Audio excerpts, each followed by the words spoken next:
Assalamualaikum warahmatullahi wabarakatuh. Pada pertemuan kali ini, kita akan membahas latar belakang penjajahan bangsa Barat ke Indonesia.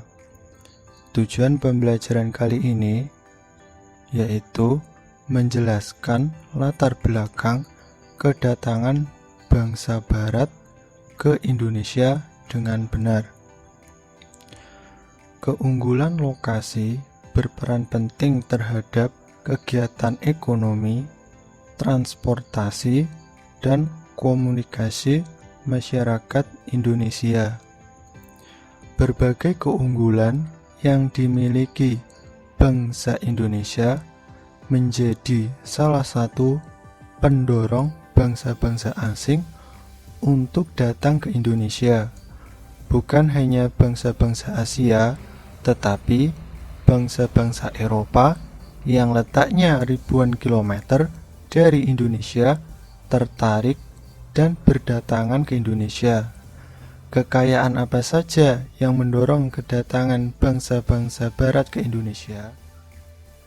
Untuk mengetahui faktor-faktor pendorong bangsa Barat ke Indonesia, mari ikuti pembahasan materi berikut ini. Daya tarik Indonesia bagi bangsa-bangsa Barat. Coba kalian perhatikan gambar berikut ini. Gambar tersebut merupakan contoh hasil bumi yang sangat dibutuhkan bangsa-bangsa Barat, yaitu rempah-rempah. Bangsa Barat sangat membutuhkan rempah-rempah dari Indonesia karena bangsa-bangsa Barat memiliki perbedaan kondisi alam dengan Indonesia. Iklim dan musim di Indonesia sangat mendukung tumbuh dan berkembangnya tanaman. Sementara itu, di Eropa dengan 4 musimnya kurang mendukung tumbuhnya tanaman rempah-rempah yang dibutuhkan bangsa Eropa.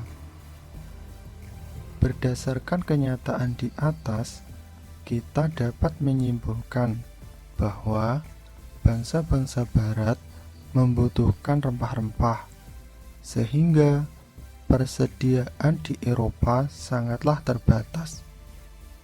Persediaan yang terbatas, sedangkan tingginya permintaan akan rempah-rempah di Eropa membuat harganya melambung tinggi. Rempah-rempah bagi bangsa-bangsa Eropa dapat digunakan untuk mengawetkan makanan, sebagai bumbu makanan, dan sebagai obat-obatan.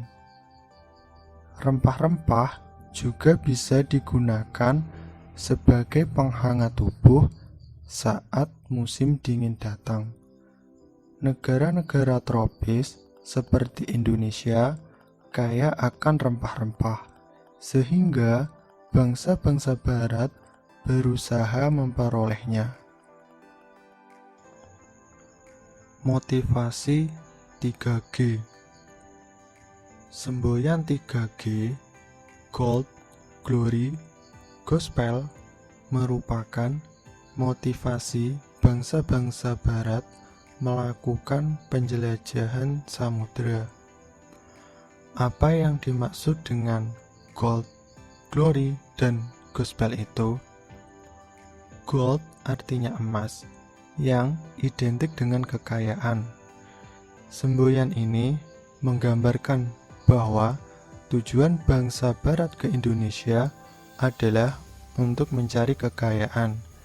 Itulah yang membuat mereka melakukan ekspedisi dan penjelajahan. Glory bermakna kejayaan bangsa. Jadi, tujuan bangsa Barat ke Indonesia adalah untuk mencari kejayaan. Gospel adalah keinginan bangsa Barat untuk menyebarluaskan atau mengajar agama Nasrani, khususnya agama Kristen, ke bangsa-bangsa di Asia, Afrika, dan Amerika Selatan. Imperialisme.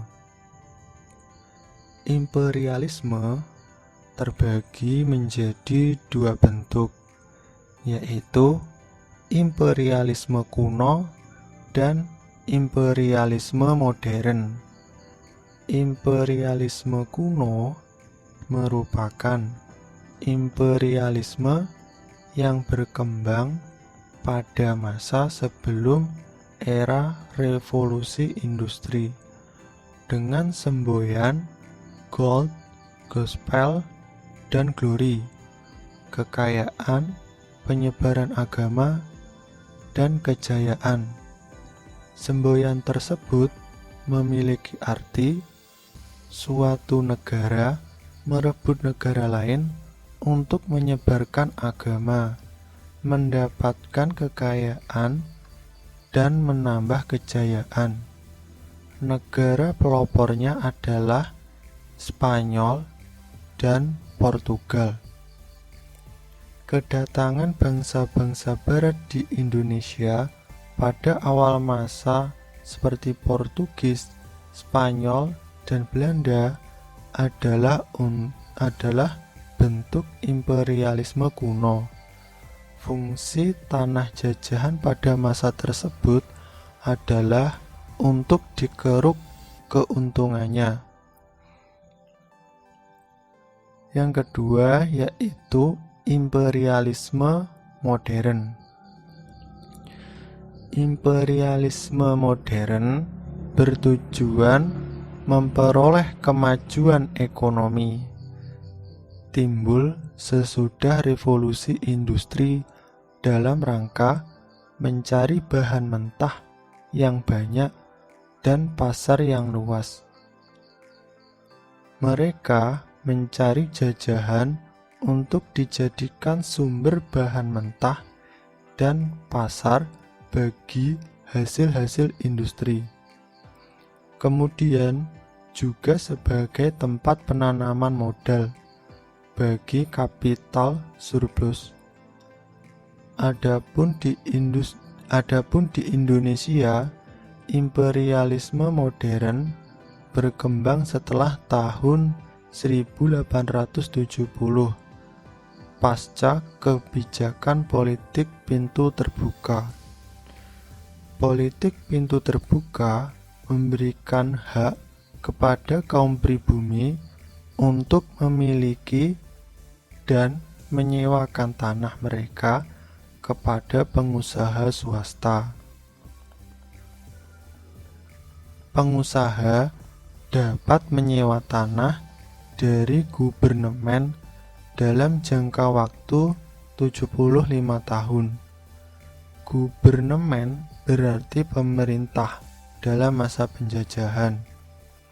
Sejak tahun 1870, Indonesia menjadi negeri bahan-bahan mentah untuk pabrik ekonomi. Indonesia juga menjadi negeri tempat menjual hasil produksi dan tempat penanaman modal asing. Sejak saat itu, Indonesia dibuka untuk kepentingan modal asing. Politik ini disebut politik pintu terbuka. Banyak negara menanamkan modalnya, seperti Belanda, Inggris, Amerika, Jepang, Belgia, dan masih banyak lagi. Dengan demikian, imperialisme di Indonesia telah bersifat internasional. Modal asing terutama ditanamkan dan dikembangkan dalam sektor pertanian, karet, teh, tembakau, kopi, dan pertambangan minyak bumi. Revolusi industri.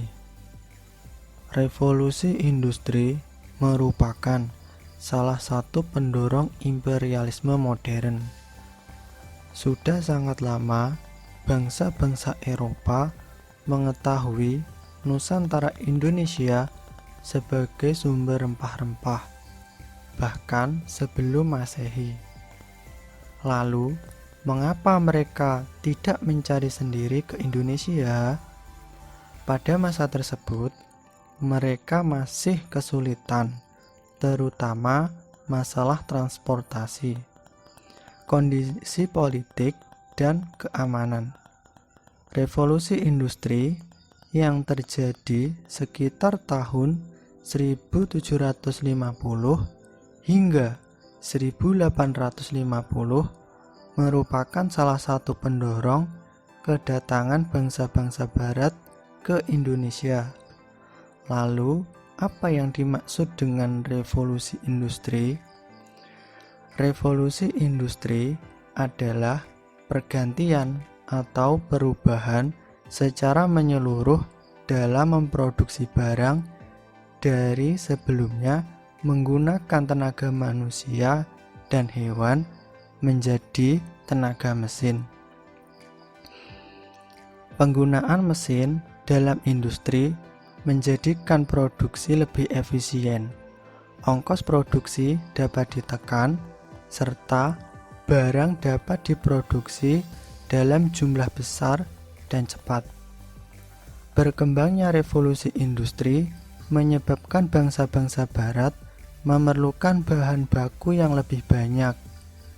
Mereka juga memerlukan daerah pemasaran untuk menjual hasil-hasil industrinya. Salah satu pengaruh revolusi industri yang sangat terasa adalah dalam kegiatan transportasi.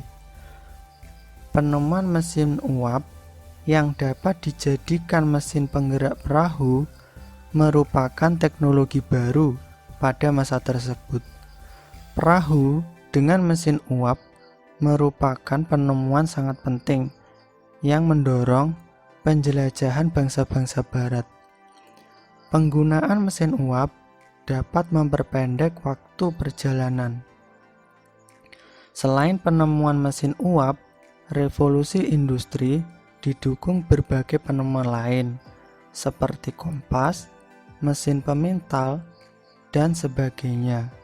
Penemuan-penemuan tersebut memicu bangsa-bangsa barat untuk melakukan berbagai petualangan.